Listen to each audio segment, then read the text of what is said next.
ما تركت شيئا مما أمركم الله إلا وقد أمرتكم به ولا تركت شيئا مما نهاكم الله عنه إلا وقد نهيتكم عنه أو كما قال عليه الصلاة والسلام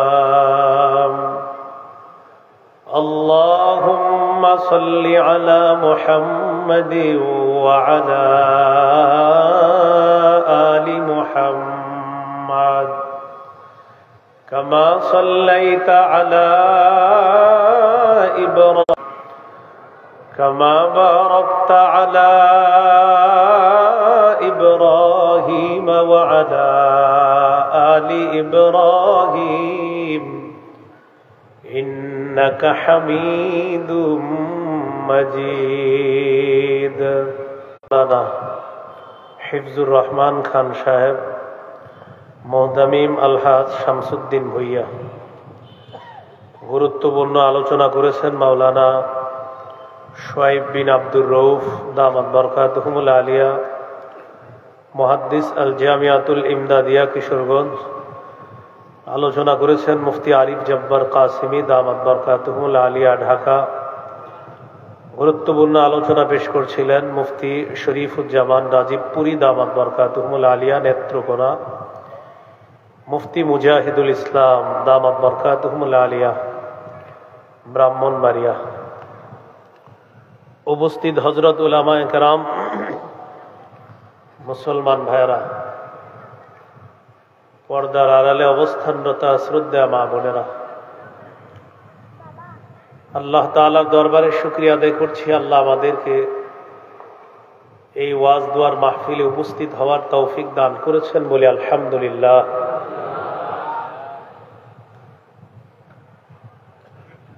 আমি আপনাদের সামনে সূরা আয়াতে আল্লাহ পাক রব্বুল আলামিন বলেন, আতিউল্লাহ, তোমরা আল্লাহর আনুগত্য করো, ওয়া রাসূলাহ, রাসূল সাল্লাল্লাহু আলাইহি সাল্লামের আনুগত্য করো, ওয়ালা তানাযাউ, পরস্পর ঝগড়া করো না, ফাতাফশালু ওয়া তাযহাবা রিহুকুম, তোমরা যদি আপোষে ঝগড়া করো তোমাদের শক্তি খর্ব হয়ে যাবে, তোমরা দুর্বল হয়ে যাবে।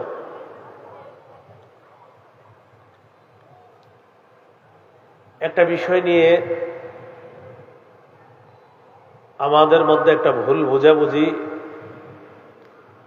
বা অনেকে একটা ভুলকে সঠিক মনে করতেছে, সেটা হলো ইসলাম ধর্মের বহির্ভূত যারা মুসলমানই না, এমন কারো ব্যাপারে কেউ এই কথা বলা যে তাদেরকে নিয়ে অথবা শিরিক বেদাতপন্থী তাদেরকে নিয়ে একটা সম্প্রীতি ভালোবাসা সৃষ্টি করা, এই জাতীয় কথা কেউ বলা, পাশাপাশি এই কথা বলা নবীর মহব্বতে হাসতে হাসতে জীবন দিয়ে দিব, একদিক দিয়ে শিরিক বেদাত আর অমুসলিম যারা আমার নবীকে শেষ নবী মানে না, এই জাতীয় কোনো মানুষ যারা নিজেদেরকে মুসলিম দাবি করে কিন্তু নবীজির শেষ নবী মানে না, আবার নিজেদের দাবি করে মুসলমান, তো তাদের পক্ষে কোন কোন মানুষ কথা বলে, শিরিক বেদাত যারা করে তাদের পক্ষেও কথা বলে বোঝায় যে আমরা একটা সম্প্রীতির দেশে বসবাস করি,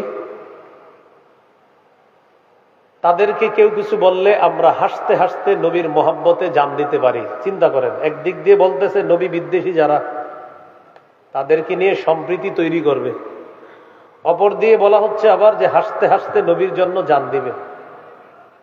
হাস্যকর কথা যে দুনিয়াতে কত প্রকার হতে পারে।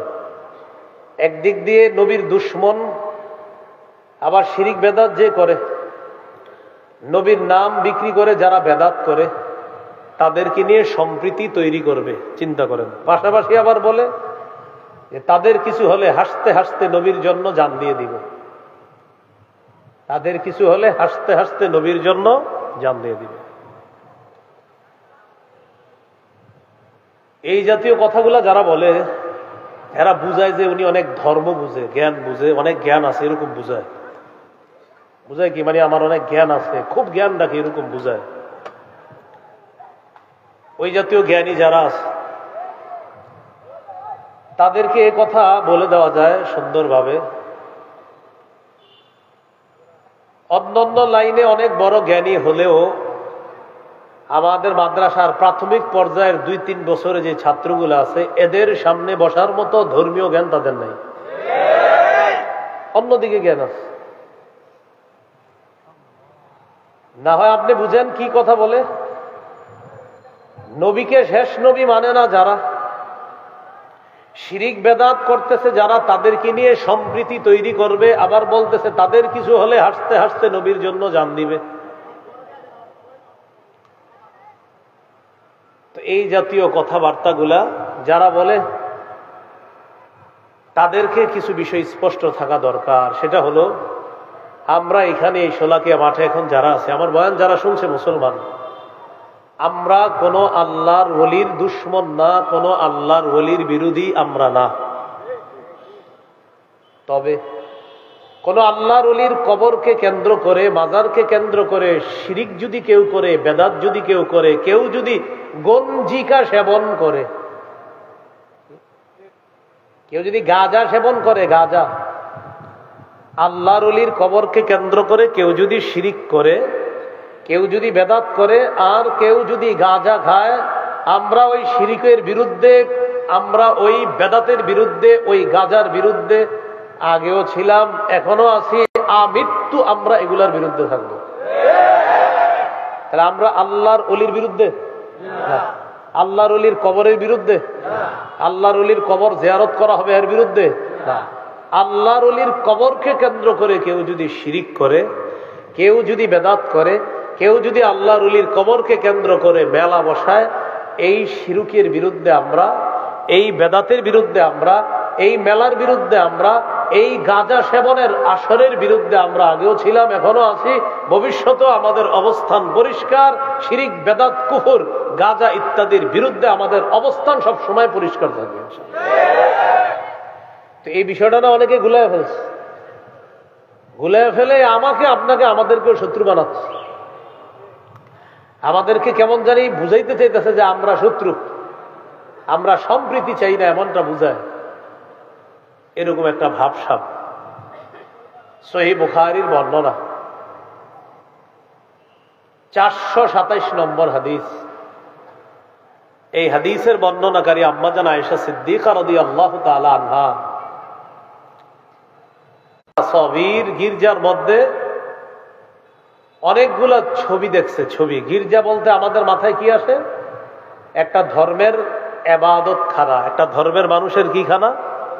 ইবাদত খানা, গির্জা। তো এগুলা একটা ধর্মের মানুষের ইবাদত খানা। তো এই ইবাদত খানার মধ্যে দেখে কি? তাসবির, ছবি, মূর্তি। ফাযাকারাতা লিন-নবী সাল্লাল্লাহু আলাইহি ওয়াসাল্লাম, নবীজির দুই বিবি ব্যাপারটা আল্লাহ রাসূলের কাছে জানাইলেন, হুজুর আমরা হাবশায় একটা গির্জা দেখলাম, ইবাদত খানা দেখলাম, ইবাদত খানার মধ্যে দেখি কি? ছবি, মূর্তি, এগুলা দেখলাম। فقال رسول الله صلى الله عليه وسلم إن أولئك إذا كان فيهم الرجل الصالح فمات بنوا على قبره مسجدا। নবীজি বলেন, এরা হলো তারা, একদল মানুষ ছিল, তাদের মাঝে কোনো ভালো মানুষ যখন মারা যায়, মারা যাওয়ার পর ওই ভালো মানুষটা যেখানে কবর দেয়, কবরের উপর তারা একটা সেজদার স্থান বানাইতো। নাউজুবিল্লাহ। যেখানে কবর দিস উপরে একটা সেজদার স্থান বানায়। ওয়াসাওয়ারু ফীহি তিলকা সুওয়ার, ওই মানুষগুলা আল্লাহর ওলি মারা যাওয়ার পর কবরের উপরে একটা সেজদার স্থান বানিয়েছে, আর ওই সেজদার স্থানের ভিতরে নিচে আল্লাহর ওলির কবর, আর উপরে ওই সেজদার যেই জায়গায় দেয় সেখানে হলো আল্লাহর ওলির মূর্তি। তাহলে নিচে আল্লাহর ওলির কবর, উপরে হলো ইবাদতখানা, আর ইবাদতখানার ভিতরে আল্লাহর ওলির মূর্তি ছবি।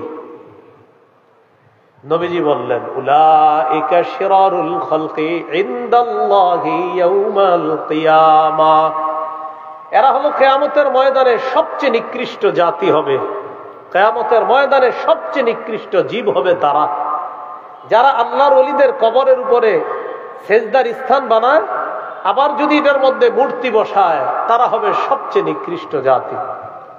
এজন্য মূর্তি ইত্যাদি এগুলা ইসলাম সমর্থন করে না। আমাদের ইবনে শাইখুল হাদিস উনি মাত্র একটা মূর্তি ভাঙতে চেয়েছিলেন। আল্লাহর কি কুদরত 90 ভাগ মূর্তি না করা। আল্লাহর কি কুদরত দেখেন, উনি মাত্র দাবি করছে কয়টা? একটা। এখন আল্লাহ তাআলা এত খুশি করে দিছে মুসলমানদেরকে যে উনি দাবি করছে একটা, শুনলা না কথাটা, যাও এখন 90 ভাগ শেষ, 10 ভাগও থাকবে না ইনশাআল্লাহ। তো রাসূলুল্লাহ সাল্লাল্লাহু আলাইহি ওয়াসাল্লাম বলে দিলেন, নিচে আল্লাহর ওলির কবর, উপরে আল্লাহর ওলির ওই কবরের উপরে সেজদার স্থান বানায়, আর ভিতরে আপনার মূর্তি বসায় দেয়। এরা সৃষ্টির সবচেয়ে নিকৃষ্ট জাতি, বলি নাউজুবিল্লাহ। হাদিসের কিতাব মুসনাদে আহমদ, এই কিতাবের মধ্যে আছে عن عبد الله بن مسعود رضي الله تعالى عنه قال سمعت النبي صلى الله عليه وسلم يقول إن من شرار الناس من تدركهم الساعة وهم أحياء والذين يتخذون القبور مساجدا। রাসূলুল্লাহ সাল্লাল্লাহু আলাইহি সাল্লাম বলেন, এই পৃথিবীতে সবচেয়ে নিকৃষ্ট জাতি দুই জাতি। এক নম্বর, যারা দুনিয়াতে বেঁচে থাকা অবস্থায় কিয়ামত হবে, তারা সবচেয়ে নিকৃষ্ট জাতি। যারা দুনিয়াতে থাকবে আর কিয়ামতটা তাদের উপরে ঘটবে, এরা সবচেয়ে নিকৃষ্ট জাতি। ওয়াল্লাযীনা ইয়াত্তাখিযুনাল কুবুরা মাসাজিদা, আর যারা কবরকে সেজদার স্থান বানায়, তারা সবচেয়ে নিকৃষ্ট জাতি। বলেন তো, কবরকে সেজদার স্থান যারা বানায় তারা কি সবচেয়ে নিকৃষ্ট জাতি? আল্লাহ আমাদেরকে আল্লাহর ওলিদের কবরের মর্যাদা যেন আমরা রক্ষা করতে পারি, আল্লাহ তৌফিক দান করেন। আল্লাহর ওলিদের কবরের মর্যাদা রক্ষা হবে। আল্লাহর ওলিদের কবর মাজারকে যখন শিরিক বেদাত মুক্ত করতে পারবো, গাঁজা সেবন, গাঁজার আসর মুক্ত করতে পারবো, আর কবরকে 435 নম্বর হাদিস। এই হাদিস, আচ্ছা এই হাদিসটার আগে আরেকটা শোনাই। মুসলিম শরীফেরটা আগে বলি, এরপর বুখারীরটা বলি। সহিহ মুসলিমের একটা বর্ণনা, নবীজি ইন্তেকালের 5 দিন আগের বর্ণনা। কয়দিন আগের? বুখারীর যে হাদিসটা শোনাবো এটা হলো ইন্তেকালের দিনের হাদিস, এজন্য আগে আমরা ইন্তেকালের 5 দিন আগেরটা শুনে আসি। সহিহ মুসলিমের বর্ণনা 1005, আমি আল্লাহর কাছে মুক্ত তোমাদের মধ্যে কোন খলিল বানানো থেকে, অন্তরঙ্গ বন্ধু বানানো থেকে আমি আল্লাহর কাছে মুক্ত। তোমাদের মধ্যে আমার কোন অন্তরঙ্গ বন্ধু নাই। فإن الله تعالى قد اتخذني خليلا كما اتخذ إبراهيم خليلا। তাহলে আমাদের নবী খলিলুল্লাহ, হাবিবুল্লাহ, রাসূলুল্লাহ। সুবহানাল্লাহ। ইব্রাহিম নবী খলিলুল্লাহ, আর আমাদের নবী মুহাম্মদ সাল্লাল্লাহু আলাইহি সাল্লাম হাবিবুল্লাহ, রাসূলুল্লাহ, খলিলুল্লাহ। এই কথা বলার পর নবীজি বলেন, আলা ওয়া ইন্না মান কানা ক্বাবলাকুম ইত্তাখাযু কুবুর আমবিয়াইহিম ওয়া সালিহিহিম মাসাজিদা। শোনো, তোমরা, তোমাদের পূর্ববর্তী জাতি, তারা তাদের নবী আর ওলিদের কবরকে সিজদার স্থান বানিয়েছে। আলা ফালা তাত্তাখিজুল কুবুর মাসাজিদা। আমার উম্মত, তোমরা কিন্তু কবরকে সিজদার স্থান বানাবা না। আনহাকুম আন যালিকা, আমি নবী তোমাদেরকে এই ব্যাপারে নিষেধ করে যাচ্ছি। তাহলে ইন্তেকালের 5 দিন আগে কবরকে সেজদার স্থান বানাইতে নবীজি সাল্লাল্লাহু আলাইহি সাল্লাম নিষেধ করে গিয়েছেন। এখন আমি আপনাদের কাছে জানতে চাই, আমাদের বাংলাদেশে কবর কেন্দ্রিক সেজদা না হইলেও পৃথিবীতে হয়নি? বাংলাদেশে না হইলেও পৃথিবীতে হয়তো, বাংলাদেশেও হয়। তাহলে এই যে এই জিনিসটা বলে, বাংলাদেশে কি কবর কেন্দ্রিক সেজদা হয়? আমরা কি কবরের বিরুদ্ধে না কবরের সেজদার বিরুদ্ধে? এই বিষয়টা আমরা মানুষকে বুঝাইতে পারতেছি না। এই বয়ান করলে আমাদেরকে বলে আমরা ওলিদের দুশমন। এটা কথাটা দেখেন কত ভয়ঙ্কর কথা।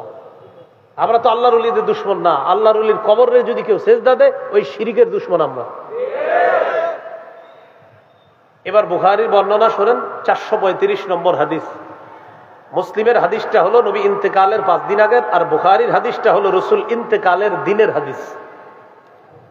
লাম্মা নুজিলা বিরাসূলিল্লাহি সাল্লাল্লাহু আলাইহি ওয়াসাল্লাম, যখন রাসূল সাল্লাল্লাহু আলাইহি সাল্লামের মুমূর্ষ অবস্থা হলো,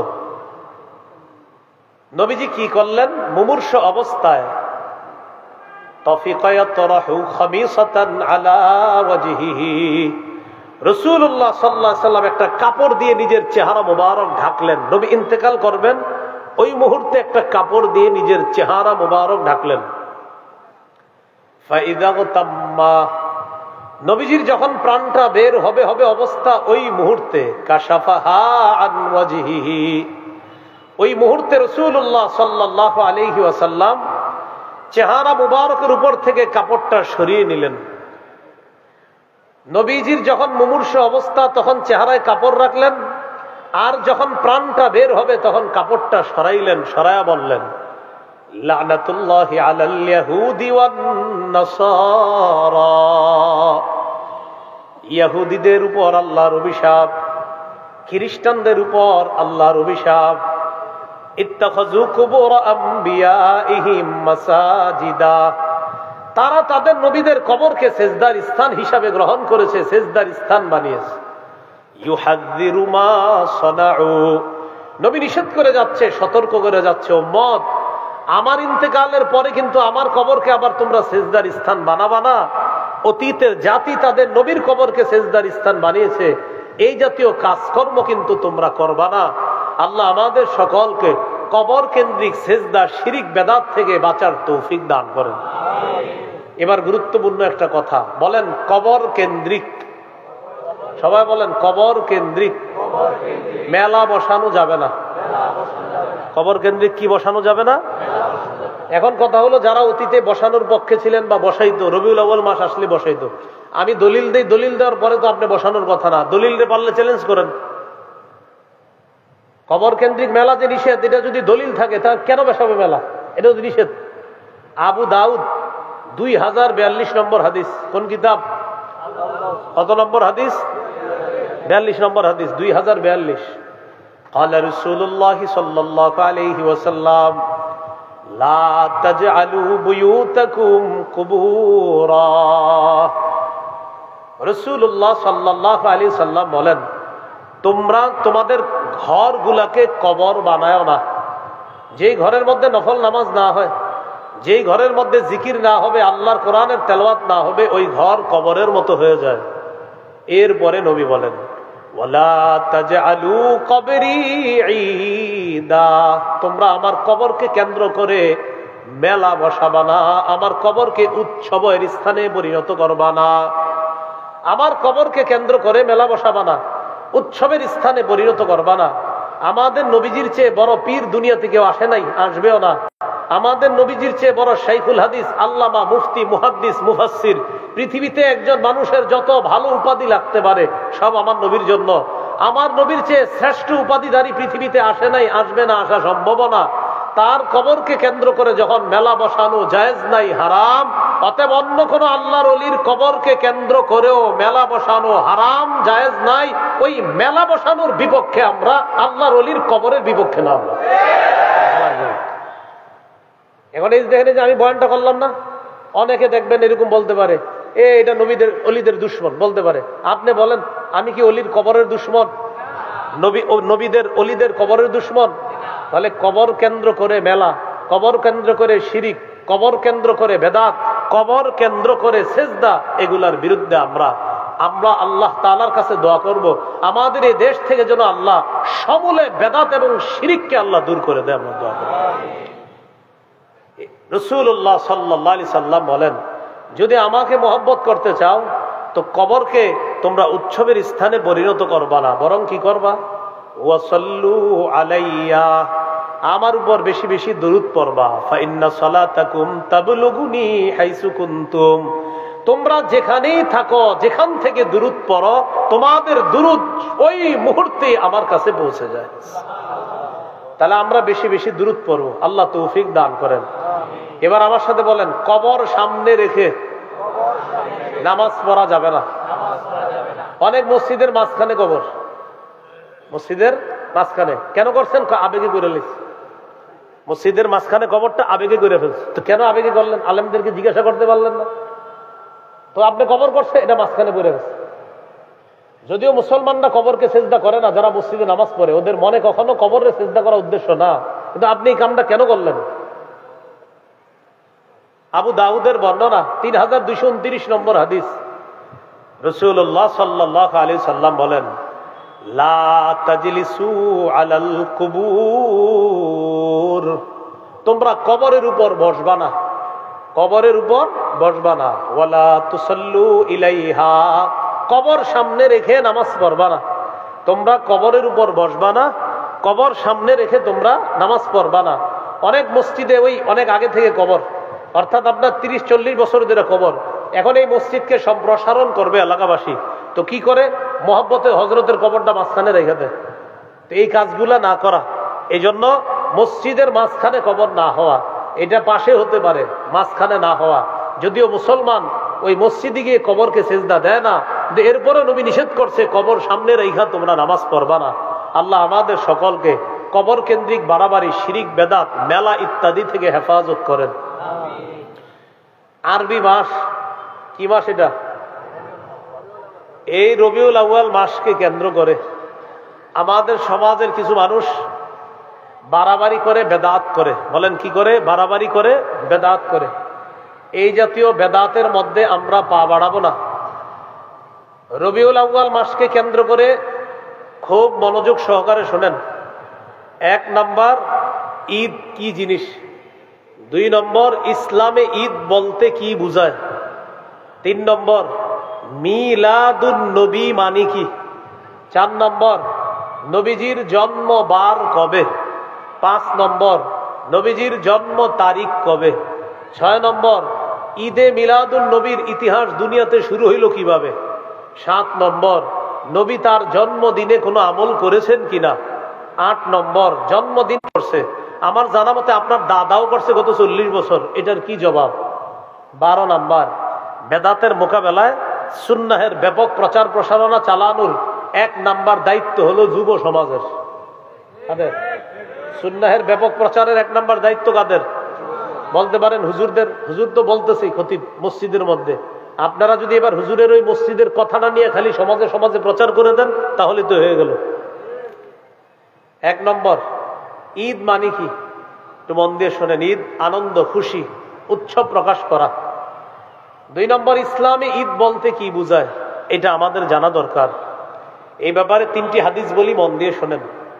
আবু দাউদের 1134 নম্বর হাদিস, আনাস ইবনে মালিক রাদিয়াল্লাহু তাআলা আনহুর বর্ণনা। তিনি বলেন, কদিমা রাসূলুল্লাহ সাল্লাল্লাহু আলাইহি ওয়াসাল্লাম আল মাদিনা ওয়ালাহুম ইয়াওমান ইয়ালআবুনা ফীহিমা। রাসূলুল্লাহ সাল্লাল্লাহু আলাইহি সাল্লাম মদিনায় আগমন করলেন। মদিনাবাসী তখন 2 দিন, এমন 2 দিন ছিল যেই 2 দিনে তারা খেলাধুলা করত। فقال رسول الله صلى الله عليه وسلم ما هذان اليومان। নবী তাদেরকে জিজ্ঞাসা করলেন, আচ্ছা এই 2 দিন যে তোমরা খেলাধুলা করো, এটা কি, কেন খেলাধুলা করো? তারা জবাব দিল, কুন্না নালআবু ফীহিমা ফিল জাহিলিয়া। আমরা মূর্খতার যুগে এই 2 দিনে খেলাধুলা করতাম, তাই এখনো খেলাধুলা করি। فقال رسول الله صلى الله عليه وسلم ইন্নাল্লাহা ক্বাদ আবদালাকুম বিহিমা খায়রাম মিনহুমা ইয়াউমাল আযহা ওয়া ইয়াউমাল ফিত্রি। রাসূলুল্লাহ সাল্লাল্লাহু আলাইহি সাল্লাম বললেন, অতীতের যে 2 দিনে খেলতা এটা ভুলে যাও। আল্লাহ তাআলা তোমাদেরকে ওই 2 দিনের পরিবর্তে ঈদুল ফিতর এবং ঈদুল আযহা নামে অতি উত্তম 2টি ঈদের দিন আল্লাহ তোমাদেরকে দান করেছেন। তাহলে ইসলামে মুসলমানদের ঈদ কয়টা? আবার বলেন, মুসলমানদের ঈদ কয়টা? 2টা। এখন আমি আপনাদের কাছে একটু জানতে চাই, নবীজি সাল্লাল্লাহু আলাইহি সাল্লাম যেই ঈদ পালন করেছেন ওই ঈদটা সেরা, নাকি আমরা যে ঈদ পালন করব সেটা সেরা? নিঃসন্দেহে নবীজিরটা সেরা, নবীজির সাথে যারা পড়ছে ওইটা সেরা। এখন অনেক জায়গায় দেখবেন দেয়ালে লেখা, অথবা অনেক মানুষ আপনাদেরকে বলবে সকল ঈদের ঈদ ঈদে মিলাদুন নবী, সকল ঈদের সেরা ঈদ ঈদে মিলাদুন নবী। আমি শ্রদ্ধার সাথে তাদের এই কথা গ্রহণ করে বলি, আপনি যে বললেন সকল ঈদের সেরা ঈদ ঈদে মিলাদুন নবী, আপনার এই কথাটা শ্রদ্ধার সাথে গ্রহণ করে আমি বলি, আপনি যেই ঈদ পালন করেন এটার যদি সকল ঈদের সেরা ঈদ হয়, আমরা বলবো আমার নবী যেটা পালন করছে সেটা হবে সকল ঈদের সেরা ঈদ। এখন কথা হলো আপনারা যেটা করেন সেটা আমার নবী করছে কিনা, জবাব হলো না। অতএব আমার নবী যেই ঈদ করছে সেটাই সেরা ঈদ, আপনাদেরটা যেটা এটা সেরা ঈদ না। কোথাও যদি দেখেন লেখা আছে ঈদে মিলাদুন নবী সকল ঈদের সেরা ঈদ, আপনি নিচে লিখবেন প্রিয় ভাইয়া শ্রদ্ধার সাথে আমিও আপনাকে বলছি, আপনি বলছেন আপনার ঈদ সকল ঈদের সেরা ঈদ, আমি নিচে লিখে দিলাম আমার নবীর ঈদ সকল ঈদের সেরা ঈদ। আপনি খালি আগে এইভাবে বলবেন, যেমন আমরা দুইজন, তো উনি বলতেছি ঈদে মিলাদুন নবী সেরা ঈদ, তা আমি বলতেছি নবীরটা সেরা ঈদ। উনি টেনশনে পড়ে গেছে, নবীর ঈদ আর ঈদে মিলাদুন নবী কোনটা? তা আমি বলতেছি আপনি কোনটা? তা আমি ঈদে মিলাদুন নবী সেরা ঈদ বলি। মানি কোনটা? ওই যে 12ই রবিউল আউয়ালে আমরা একটু আনন্দ উল্লাস করবো, ঘুরবো ফিরবো, খামু শেষে মিষ্টি ইত্যাদি, যাই হোক যেটা হোক। তো উনি বলতেছে ঈদে মিলাদুন নবী এটা হলো সকল ঈদের সেরা ঈদ। তা আমি বললাম ঠিক আছে, আপনার কথা শ্রদ্ধার সাথে গ্রহণ করে বলছি আমার নবীরটা সেরা ঈদ। উনি কয় নবীর ঈদ মানি? আমি বলি নবী যে ঈদ করছে। তখন বলতেছে নবী যে ঈদ করছে সেটা কোন ঈদ? আমি বললাম সেটা 2 ঈদ। এখন উনি বলতেছে আমি যেটা করি, আমি বললাম এটা আপনাদের বানানো ঈদ। এখন বলে সেরা কোনটা? আমি কই নবীরটা। আমি খালি এই প্রশ্ন করবেন, আপনি আগে বলেন নবীরটা সেরা না আপনারটা সেরা, টেনশনে পড়ে যাবে। যদি বলে আমারটা তাহলে টেনশন। এই জন্য যারা বলবে ঈদে মিলাদুন নবী সকল ঈদের সেরা ঈদ, আপনি বলবেন আগে বলেন নবীর ঈদ সেরা না আপনারটা সেরা। তো তখন সে বলবে নবীর ঈদ সেরা, বলবেন নবীর ঈদের মধ্যে ঈদে মিলাদুন নবী নাই, তাই আপনারটা সেরা না, নবীর ঈদ সেরা। এটা হলো ঠান্ডা মাথায় বলতে হবে। এবার বলতে হবে যে আপনার ঈদ সেরা না নবীরটা সেরা, তো তুমি টেনশনে করে যাবে, কারণ আশিকের রাসূল হইলে এটাই বলতে হবে যে নবীর ঈদ সেরা ঈদ। তখন বলবেন নবীর ঈদের মধ্যে আপনাদের এই ঈদটা পাওয়া যায় না, অতএব আমার নবীর ঈদ সেরা ঈদ, এটা আপনিও বললেন, আর আমরা তো স্বীকারই করি আমাদের নবীর ঈদ সকল ঈদের সেরা ঈদ। আল্লাহ আমাদেরকে এই কথাগুলো বুঝে শুনে আমল করার তৌফিক দান করেন। বলেন ইসলামী ঈদ কয়টা? সহিহ বুখারীর বর্ণনা 963 নম্বর হাদিস। হাদিসের বর্ণনাকারী আব্দুল্লাহ ইবনে ওমর রাদিয়াল্লাহু তাআলা আনহুমা তিনি বলেন কানা রাসূলুল্লাহ সাল্লাল্লাহু আলাইহি ওয়াসাল্লাম ওয়া আবু বকর ওয়া উমর ইউসাল্লুনাল ঈদাইন ক্বাবলাল খুতবা। আব্দুল্লাহ ইবনে ওমর রাদিয়াল্লাহু তাআলা আনহুমা বলেন রাসূলুল্লাহ সাল্লাল্লাহু আলাইহি ওয়াসাল্লাম, আবু বকর, ওমর তারা সকলেই খুতবার আগে 2 ঈদের নামাজ আদায় করতেন।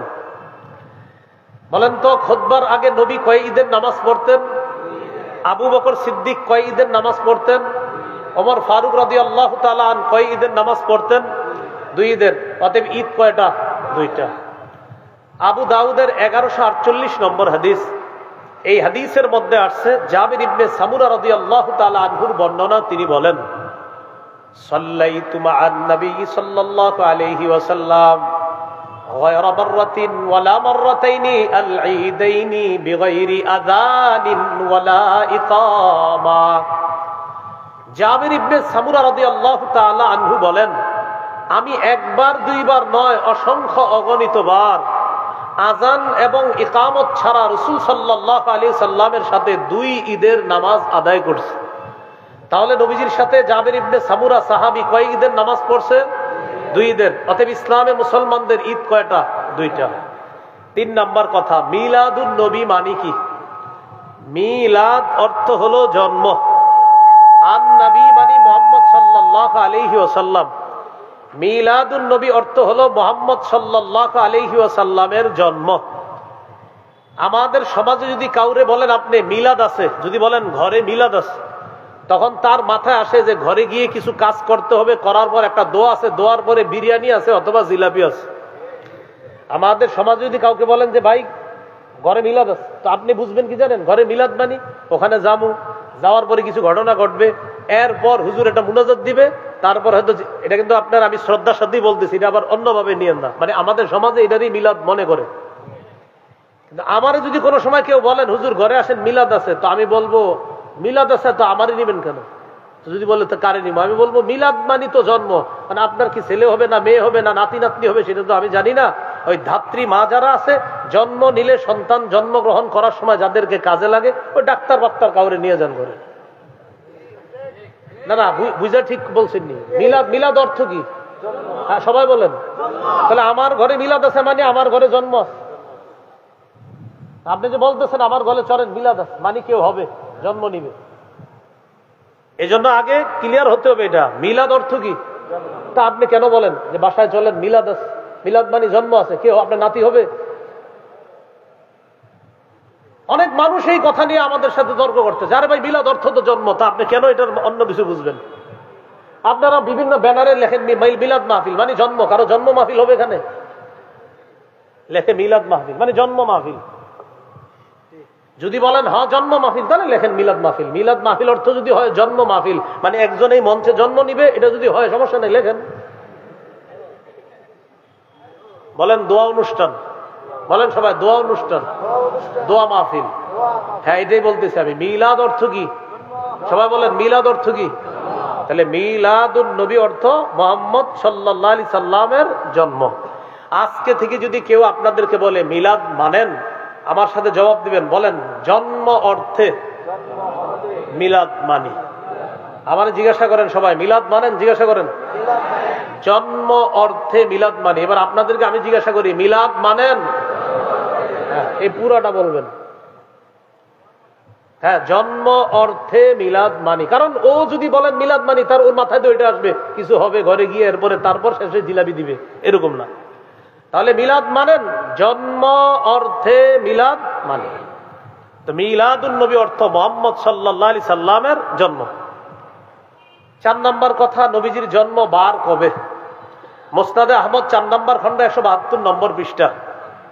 ওলিদা রাসূলুল্লাহ সাল্লাল্লাহু আলাইহি ওয়াসাল্লাম ইয়াউমাল ইসনাইন। রাসূলুল্লাহ সাল্লাল্লাহু আলাইহি সাল্লাম সোমবারে জন্মগ্রহণ করছেন। 5 নম্বর আলোচনা, নবীজির জন্ম তারিখ কবে? এটা সবাই একটু মন দিয়ে শোনেন। কেউ বলেন নবীজির জন্ম তারিখ 2 রবিউল আউয়াল, কেউ বলেন 8ই রবিউল আউয়াল, কেউ বলেন 9 রবিউল আউয়াল, কেউ বলেছেন নবীর জন্ম 10ই রবিউল আউয়াল, কেউ বলেছেন 12ই রবিউল আউয়াল, কেউ বলেছেন 17ই রবিউল আউয়াল, কেউ বলেছেন রবিউল আউয়ালের 8 দিন বাকি থাকতে নবীর জন্ম, কেউ আবার বলেছেন রমজানের 12ই রমজান নবীর জন্ম। এটা কিন্তু নতুন শুনছি একদম। হ্যাঁ 12ই রমজান নবীজির জন্ম। একটা কথা আপনারা আমার সাথে একমত হবেন আশা করি, যে নবীজির জন্ম নিয়ে মতভেদ আছে। এই ব্যাপারে আমি আশা করি একমত হবেন। কি আছে? মতভেদ আছে। আল্লামা মুহাম্মদ ইবনে কাসির রাহমাতুল্লাহি আলাইহি আল বিদায়া ওয়ান নিহায়ার মধ্যে তিনি সবগুলো তারিখকে উনি দুর্বল প্রমাণিত করে গুরুত্ব দিয়ে তিনি 3টা তারিখ আলোচনা করেছেন। কয়টা? 2 রবিউল আউয়াল, 8ই রবিউল আউয়াল, 12ই রবিউল আউয়াল। 2 রবিউল আউয়ালের আলোচনাটা একটু মন দিয়ে শুনেন। মুহাম্মদ ইবনে সাদ তাবকাতে ইবনে সাদের মধ্যে আছে। তিনি তার উস্তাদ ওয়াকিদি থেকে বর্ণনা করেছেন, ওয়াকিদি তার উস্তাদ আবু মাশার থেকে বর্ণনা করেছেন। একটু সামনে আসেন, আমার দিকে তাকান, এই এদিক তাকান সবাই। এই উনি হলেন আমার উস্তাদ, ওনার থেকে আমি একটা বর্ণনা করেছি, আমি ওনার ছাত্র। আবার আমি তার কাছে বর্ণনা করছি, তিনি আমার ছাত্র। তাহলে তার উস্তাদ আমি আর আমার উস্তাদ তিনি, এতটুকু বুঝছেন সবাই? এটাকে বলে সূত্র। বলেন কি বলে? তাহলে সূত্রে তিনি আমার উস্তাদ, আমি তার ছাত্র। আবার আমি তার উস্তাদ, তিনি আমার ছাত্র, এলো সূত্র। তার উস্তাদ আমি, আমার উস্তাদ তিনি, এটাকে বলা হয় সূত্র। সূত্রে 2 জন আছে, একজনের নাম ওয়াকিদি, আরেকজনের নাম আবু মাশার।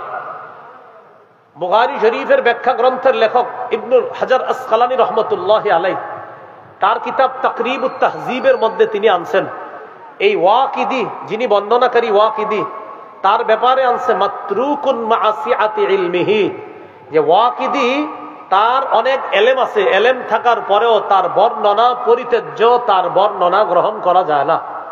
আর ওই যে আবু মাশার, তার ব্যাপারে বলছে দাঈফুন ফির রিওয়ায়া, তিনি বর্ণনা করার ক্ষেত্রে দুর্বল। তারা এই সূত্রে বর্ণনা করেছেন উলিদা রাসূলুল্লাহ সাল্লাল্লাহু আলাইহি সাল্লাম ইয়াউমাল ইসনাইন, নবীজি সোমবার দিন জন্মগ্রহণ করেছেন। লিলাইলাতাইনে খালাতা মিন শাহরি রবিউল আউয়াল, রবিউল আউয়াল মাসের 2 তারিখে। এটা তাদের সূত্রে। কার? ওয়াকিদি এবং আবু মাশার। তাহলে ওয়াকিদি যিনি সূত্রে আছে তিনি পরিত্যাজ্য, তার বর্ণনাতে থাকার কারণে 2 রবিউল আউয়ালের বর্ণনাটিও দুর্বল, এটা গ্রহণ করা যায় না। এটা আপনারা আলেম ছাড়া অন্যরা বুঝছেন তো সবাই। সূত্রে 2 জন ব্যক্তি আছে যাদের উপরে কথা থাকার কারণে তাদের সূত্রে 2 রবিউল আউয়ালের বর্ণনাটি গ্রহণ করা যায় না, তাই 2 রবিউল আউয়াল বাদ রয়ে গেল। 8ই রবিউল আউয়াল এবং 12ই রবিউল আউয়াল। আমার সাথে একটা কথা সবাই বলেন, তাহলে মনে থাকবে। বলেন, হস্তি বাহিনী কাবায় যে বছর হামলা চালায় ওই বছর রাসূলুল্লাহ সাল্লাল্লাহু আলাইহি সাল্লামের জন্ম। এ ব্যাপারে ঐতিহাসিকগণ প্রায় সকলেই একমত। তাহলে যে বছর রাসূলুল্লাহ সাল্লাল্লাহু আলাইহি সাল্লাম জন্মগ্রহণ করেছেন ওই বছর কাবায় হস্তি বাহিনী হামলা চালায়, এই ব্যাপারে রাসূল সাল্লাল্লাহু আলাইহি সাল্লাম কি একমত? এই ব্যাপারে ঐতিহাসিকগণ একমত। এবার বলেন, কাবায় হামলা চালানোর 50 দিন পর রাসূলুল্লাহ সাল্লাল্লাহু আলাইহি সাল্লাম জন্মগ্রহণ করেছেন। বলেন তো, কাবায় হস্তি বাহিনী হামলার কয়দিন পর নবীর জন্ম? এবার হিসাবটা আমরা বের করে নিই। মুহররম মাসের 13 দিন বাকি থাকতে কাবার উপর হামলা হয়। তাহলে মুহররমের 13 দিন পেয়ে গেলাম। পরের মাস সফর মাস, সফরের 30 দিন নেন, মুহররমের 13 দিন 43 দিন। রবিউল আউয়াল মাস হলো সফর মাসের পরের মাস। রবিউল আউয়ালের 7 দিন যাওয়ার পর এরপর সূর্য ডুবার সাথে সাথে হয়ে যায় 8ই রবিউল আউয়াল। তাহলে আগের 43 আর পরের 7, এ হলো 50 দিন। এর মানে কাবায় হামলা চালানোর 50 দিন নবীর জন্ম, মানে 8ই রবিউল আউয়াল আল্লাহ রাসূল দুনিয়াতে জন্মগ্রহণ করছেন। কাবায় হস্তি বাহিনী হামলা চালানোর 50 দিন পর নবীজির জন্ম। তো কাবায় হামলা চালানোর 50 দিন পর নবীর জন্ম হিসাব করলে বের হয় 8ই রবিউল আউয়াল। পৃথিবীর বিখ্যাত ওলামায়ে কেরাম, বিশুদ্ধ ওলামায়ে কেরাম, নির্ভরযোগ্য ওলামায়ে কেরামের অভিমত হলো আল্লাহ রসুলের জন্ম 8ই রবিউল আউয়াল। এই কথাটি বিশুদ্ধ। গাণিতিক হিসাবে কেউ কেউ বলেন নবীর জন্ম 9ই রবিউল আউয়াল।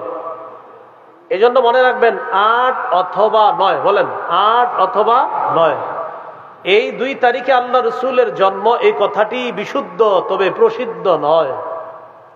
8 অথবা 9 রবিউল আউয়াল রাসূলুল্লাহ সাল্লাল্লাহু আলাইহি সাল্লামের জন্ম, এই কথাটি বিশুদ্ধ, তবে কি নয়? প্রসিদ্ধ নয়। এবার আমার সাথে বলেন 12ই রবিউল আউয়াল নবীজির জন্ম। এই কথাটি প্রসিদ্ধ হলেও বিশুদ্ধ নয়। তাহলে 8, 9 বিশুদ্ধ হলেও প্রসিদ্ধ নয়, আর 12 তারিখ প্রসিদ্ধ হলেও বিশুদ্ধ নয়। কোরআনের 6666টি আয়াত প্রসিদ্ধ হলেও বিশুদ্ধ নয়, 6236টি আয়াত বিশুদ্ধ হলেও প্রসিদ্ধ নয়। বুঝলাম? কোরআনের 6666টি আয়াত প্রসিদ্ধ হলেও বিশুদ্ধ নয়, 6236টি আয়াত বিশুদ্ধ হলেও প্রসিদ্ধ নয়। এই বিষয়টা আমার। এবার আসেন 12ই রবিউল আউয়ালের এই বর্ণনা কারা করছে? আন সাঈদ ইবনে মিনা আন আফফান ইবনে মুসলিম আন জাবির ইবনে আব্দুল্লাহ ও আব্দুল্লাহ ইবনে আব্বাস রাদিয়াল্লাহু তাআলা আনহুমা ওলিদা রাসূলুল্লাহ সাল্লাল্লাহু আলাইহি ওয়াসাল্লাম ইয়াউমাল ইসনাইন আস-সানি আশারা মিন শাহরি রবিউল আউয়াল। সাঈদ ইবনে মিনা, ওই আবার আমার দিকে তাকান, সূত্র। আমি হলাম ছাত্র সাঈদ ইবনে মিনা, এই উস্তাদের নাম আফফান ইবনে মুসলিম। তাদের সূত্রে বর্ণনা আল্লাহ রাসূল সাল্লাল্লাহু আলাইহি সাল্লামের জন্ম 12ই রবিউল আউয়াল। মজার ব্যাপার হলো, সূত্রে যিনি ছাত্র তার নাম কি? সাঈদ। বলেন, সূত্রে ছাত্রের নাম কি? উস্তাদের নাম আফফান। বলেন, সূত্রে ছাত্রের নাম, উস্তাদের নাম, আবার ছাত্রের নাম, উস্তাদের নাম। কোন বর্ণনার সূত্র এটা? 12ই রবিউল আউয়াল। মজার ব্যাপার হলো, সাঈদ যিনি ছাত্র তিনিও নির্ভরযোগ্য বর্ণনাকারী, আবার উস্তাদ যিনি আফফান তিনিও নির্ভরযোগ্য বর্ণনাকারী। তাহলে প্রশ্ন এসে যায়, 12ই রবিউল আউয়ালের সূত্রে সাঈদও নির্ভরযোগ্য, উস্তাদ আফফানও নির্ভরযোগ্য হলে বর্ণনাটি কেন নির্ভরযোগ্য নয়? 12ই রবিউল আউয়ালের বর্ণনায় সাঈদ যিনি ছাত্র তিনিও নির্ভরযোগ্য, আবার উস্তাদ আফফান তিনিও নির্ভরযোগ্য। তো প্রশ্ন এসে যায়, নির্ভরযোগ্য মানুষগুলা সূত্রে থাকার পরেও বর্ণনাটি কেন নির্ভরযোগ্য নয়? আপনারা আমার দিকে তাকায় যদি বয়ানটা শোনেন সহজে বুঝবেন কেন নির্ভরযোগ্য না বর্ণনাটা। দেখেন, ছাত্রের নাম কি? সাঈদের জন্ম 130 হিজরির পরে। বলেন সাঈদের জন্ম কবে? তাহলে ভাই ছাত্রের জন্ম কবে? 130 হিজরি পরে। বলেন ছাত্র সাঈদ যিনি, তার জন্ম কবে? ওস্তাদের নাম কি? আফফানের মৃত্যু 110 হিজরিতে। আবার মন দিয়ে শোনেন, ওস্তাদ 110 হিজরিতে মারা গেছে, ছাত্র 130 হিজরির পরে জন্ম। ওলামা হযরতরা বুঝে ফেলছেন, অন্যরা মন দিয়ে আবার শোনেন। ওস্তাদ 130 হিজরিতে মারা গেছে, ছাত্রের জন্ম 130, ওস্তাদ 110 হিজরিতে মারা গেছে, তারও প্রায় 20 বছরেরও সময় পরে ছাত্রের জন্ম। কি বোঝা গেল? তারা ছাত্র উস্তাদি না। এই সূত্রকে বলা হয় বিচ্ছিন্ন সূত্র। বলেন কি বলা হয়? তাহলে উস্তাদ আর ছাত্র আসলে কি তারা উস্তাদ ছাত্র? এটাকে বলা হয় বিচ্ছিন্ন সূত্র। আরবিতে বলা হয় ইনকিতা, আর ইনকিতা এর সূত্রকে বলা হয় মুনকাতি। আর মুনকাতি সূত্র নির্ভরযোগ্য দলিল হিসাবে গ্রহণযোগ্য নয়। তাই বর্ণনায় দুজন নির্ভরযোগ্য বর্ণনাকারী থাকলেও তাদের পরস্পরের সাক্ষাৎ না হওয়ার কারণে এই বর্ণনাটি নির্ভরযোগ্য নয়। ভাই হুজুররা ছাড়া অন্যরা যারা বুঝছেন তো আপনারা? তাহলে ওস্তাদের মৃত্যু 110 হিজরিতে আর ছাত্রের জন্ম হয়েছে 130-এর পরে, তাহলে এরা উস্তাদ ছাত্র না। মাঝখানে কোনো ঝামেলা হয়ে গেছে, এই জন্য তাদেরকে আইনা এই সূত্র বানানো হলেও এই সূত্রটি নির্ভরযোগ্য নয়। তাই এই বর্ণনা নির্ভরযোগ্য নয়। এই জন্য 12ই রবিউল আউয়ালের বর্ণনাটি এটি প্রসিদ্ধ হলেও বিশুদ্ধ নয়, যদিও অনেকে এটার ব্যাপারে মতামত দিয়েছে। এটা হলো বয়ান করলাম। এলাকায় ঝগড়া থেকে বাঁচার জন্য কি করবেন? যেমন আজকের বয়ানের পরে আগামীকাল এই বিষয়ে হয়তো দুই দলের মধ্যে ঝগড়া হইতে পারে।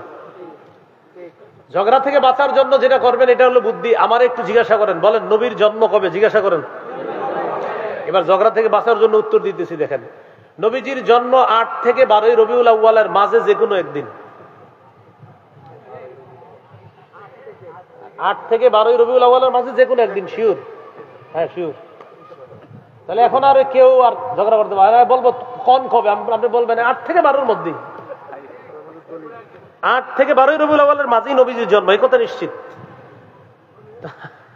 এটা যদি আপনারা বলে, আমরা তো বললাম 8-এরও বর্ণনা আছে, 9-এরও বর্ণনা আছে, 10-এরও বর্ণনা আছে, 12-এরও বর্ণনা আছে। তো এই জন্য আপনি যদি চান যে না ঝগড়া করবেন না, তখন বলবেন 8 থেকে 12ই রবিউল আউয়ালের মাঝে যে কোনো একদিন। আপনি টেনশন করেন, আপনি কবে হইলে খুশি হন সেটা বলেন। এ হলো ঝগড়া মুক্ত থাকবেন এইভাবে। এগুলো 6 নম্বর কথা, না 5 নম্বর কথা। 6 নম্বর কথা, ঈদে মিলাদুন নবী কিভাবে শুরু হলো? এটাও আমার সাথে যদি একটু বলতে বলতে পড়াশোনা করে নেন মুখস্থ থাকবে। বলেন 604 হিজরিতে ইরাক দেশে মসুল শহরে বাদশাহ আবু সাঈদ মুজাফফর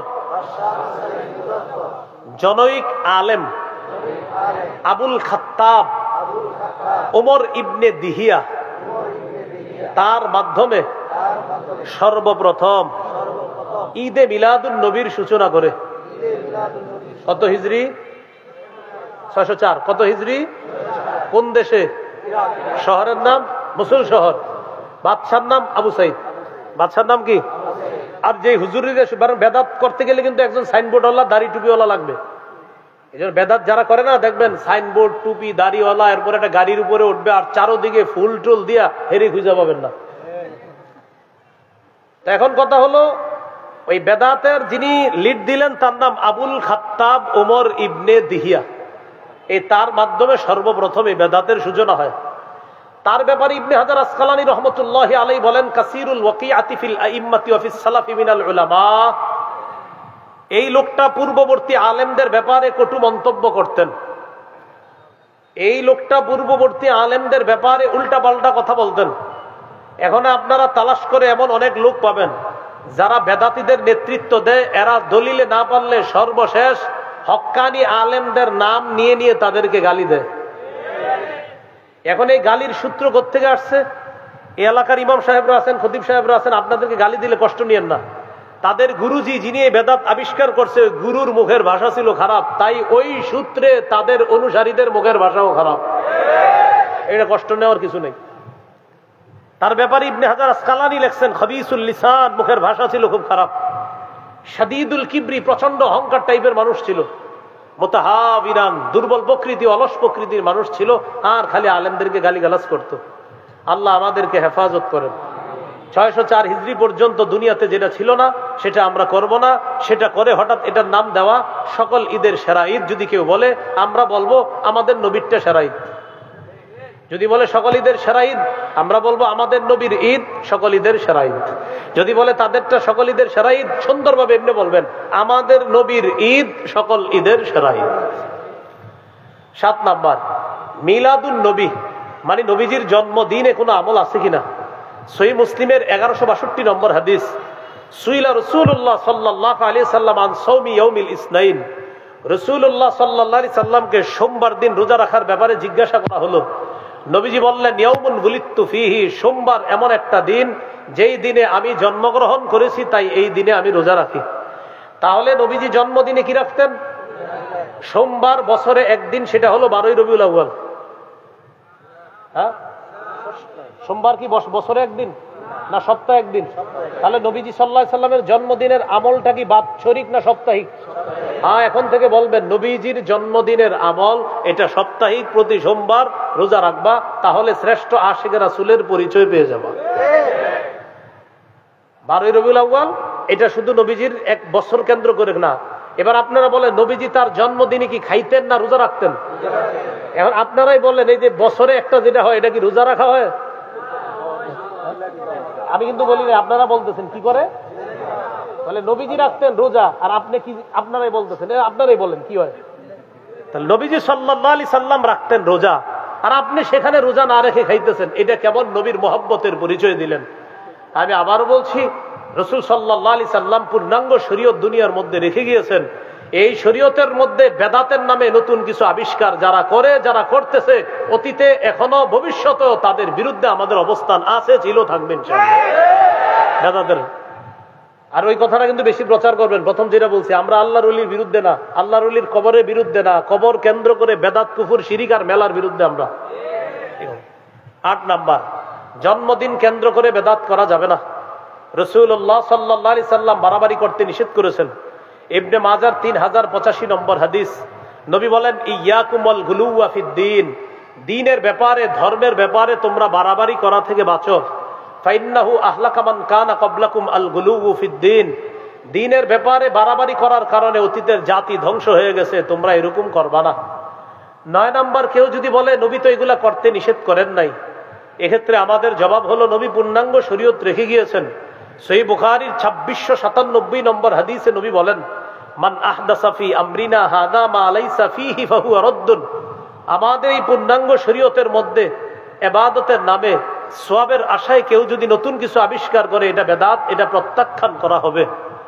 10 নম্বর কথা, কেউ যদি বলে লাইট, ফ্যান এইগুলা তো নতুন আবিষ্কার, এগুলাও তো বেদাত, এটার জবাবে আমি আপনাদেরকে বলবো, প্রিয় ভাইয়েরা, আপনারা এখানে যারা আছেন, আগামী 100 বছর 50 বছর যদি বাঁচেন, লাইট ফ্যান যদি আগামী 50 বছর নাও থাকে, আপনারা কি নামাজ ছেড়ে দিবেন?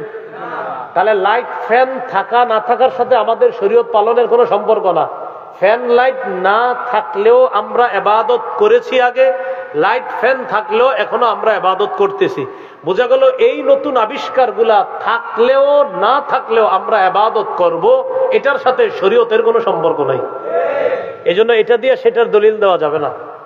11 নাম্বার, সবচেয়ে কঠিন প্রশ্ন, আপনি যখন সর্বশেষ আপনারা বলবে, বেটা তোর আব্বাও তো 20 বছর এই বেদাত করছে, আবার আপনারা বলতে পারে তোমার দাদাও এত বছর করছে। এই ব্যাপারে আপনি বলবেন, আল্লাহ আমার দাদাকে মাফ করেন, আল্লাহ আমার আব্বাকে মাফ করেন, ভুল ভুল, আমার 14 দুগুণে 28 গোষ্ঠীও যদি ভুল করে থাকে, ভুল ভুল ভুল, কিয়ামত পর্যন্ত ভুল। এটা জবাব দিয়ে দিবেন আপনি। সর্বশেষ কথা 12 নাম্বার, এটা আমার সাথে একটু যুব সমাজ সহ সবাই বলেন, বেদাতের পরিবর্তে আমরা ব্যাপকভাবে সুন্নাহের প্রচার করব। এত বেশি সুন্নাহের প্রচার করব, আমাদের সুন্নাহর প্রচারের ফলে বেদাতের যেন কবর হয়ে যায়। তাহলে বেদাতের বিপরীতে আমরা কি প্রচার করতে হবে? এই মাহফিলটা হয়েছে যুব সমাজের উদ্যোগে শোলাকিয়ার। এই যে শোলাকিয়া মাঠে অনেকগুলা গাছ, এই গাছের মধ্যে সুবহানাল্লাহ লেখা থাকতে হবে, আলহামদুলিল্লাহ লেখা থাকতে হবে, আল্লাহু আকবার। রাস্তার পয়েন্টে পয়েন্টে থাকতে হবে, ডান পাশে হাঁটা সুন্নত, রাস্তার পয়েন্টে লিখে দিবেন যে সুবহানাল্লাহ বলা, আলহামদুলিল্লাহ বলা, এটা বলার উপকারিতা কি।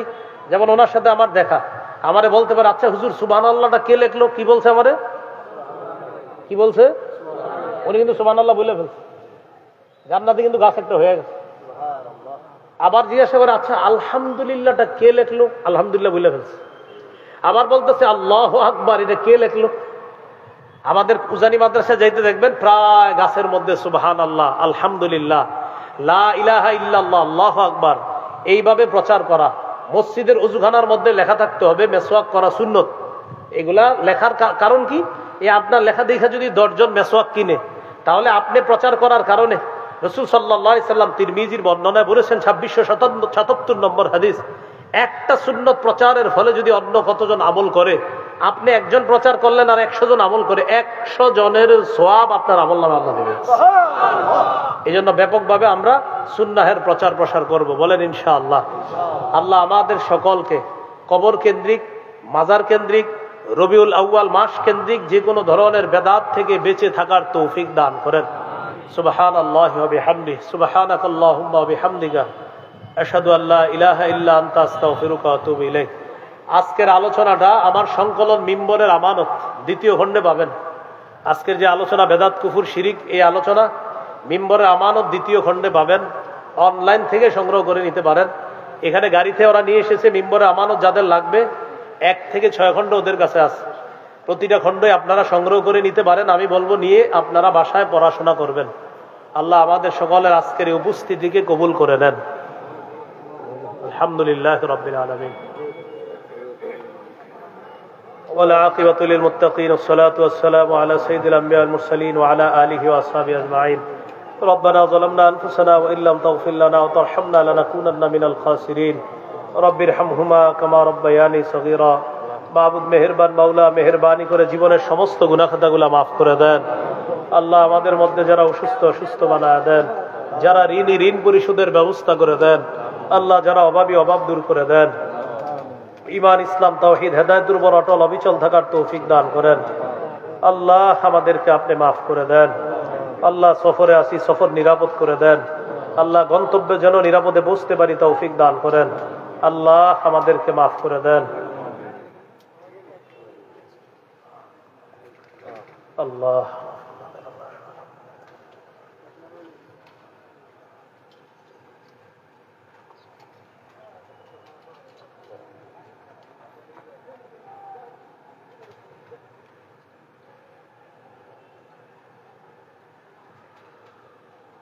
আল্লাহ আমাদের এই দেশকে সকল প্রকার বিপদ আপদ থেকে হেফাজত করেন। দেশের মানুষকে হেফাজত করেন। সকল ষড়যন্ত্র থেকে দেশের মানুষকে হেফাজত করেন। কুফর শিরিক থেকে দেশকে হেফাজত করেন। আল্লাহ আল্লাহর ওলিদের কবরগুলোকে কুফর শিরিক থেকে হেফাজত করেন। ربنا تقبل منا إنك أنت السميع العليم وتب علينا إنك أنت التواب الرحيم. صلى الله تعالى على خير خلقه محمد وعلى آله وصحبه أجمعين. سبحان ربك رب العزة عما يصفون، وسلام على المرسلين والحمد لله رب العالمين. السلام عليكم.